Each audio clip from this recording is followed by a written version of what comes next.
what Congressman Leviste has is solid, no? Solid evidence. He has the files of Yusek Cabral, no? Very solid yung evidence na yan, or it has to be treated really seriously by government. And yet what are we hearing? We're hearing from Tito Soto that those files mean nothing. No, because pala, apart from all of that, no, apart from it doesn't follow the script kasi walang Duterte doon eh.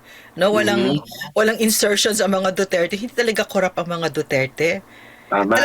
Alam mo talagang time and again I'll go back to that. That's the kind of power that's interesting to me and that I want for myself, that moral authority na kahit na magkakakalkal dyan, wala talaga ikaw makikita kasi ginawa sa akin yan ng CPP nung nasa gobyerno ako, 'di ba? Kalkal ng kalkal ng salin, and I could tell them to their faces, hindi ako magnanakaw katulad ninyo, hindi ako mamamatay tao katulad ninyo. So, in the face of that kind of moral ascendancy, wala talagang laban itong mga ito eh. Kitang-kita mo talaga na ginagamit ang gobyerno no para patahimikin at takutin lahat ng gumalaw dyan sa DPWH scandal na yan, na kung saan napakaraming Pilipino ang namatay dahil sa pagnanakaw ni Bongbong Marcos at ni Martin Romualdez. Time and again, they are showing themselves to the Filipino people. Latag na latag, kitang-kita, na talagang pinagtatakpan nyo yan.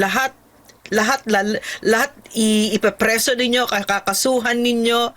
You're going to fire E.S. Bersamin and Amina Panganda, but you will not touch Martin Romualdez and Bongbong Marcos, and everybody in government toes that line until someone like only the independent-minded ones will speak out. Gusto ko yung latag mga kababayan, gusto ko yun kasi malinaw naman sa Pilipino, no? Sino ba dito ang pinakamalaking magnanakaw? Si Bongbong Marcos. How do I say that? Is it my opinion? No. Look at the trust ratings. 94% of Filipinos say that corruption in government is talamak. And what is the trust rating of this president? Grabe. Unheard of. Never seen before, no? So yan na. Alam na ng Pilipino sa madaling salita. Dapat ang ginagawa ng tamang gobyerno, no? Tumatayo kayo dyan. At talagang katulad na sinabi ni Congressman Lian, I was listening to his interview with the Banateros, and he was saying, alam mo ang gobyerno, mas maganda pa, ilabas dyan na sa Pilipino kasi there is a crisis in trust right now, crisis in confidence in government from the Filipino people. So, ang dapat ninyong gawin, sabihin nyo na yung totoo, isiwalat nyo na. Kaso hindi, tinatago nyo pa. Tinatago nyo at pinagtatakpan ninyo at hindi kayo patatawarin ng Pilipino. O sige, gamitin ninyo yung pwesto ninyo, but you're going to pay for all of that, no? And that's going to happen. Yun ang kagandahan na nangyayari, nakikita ko ngayon.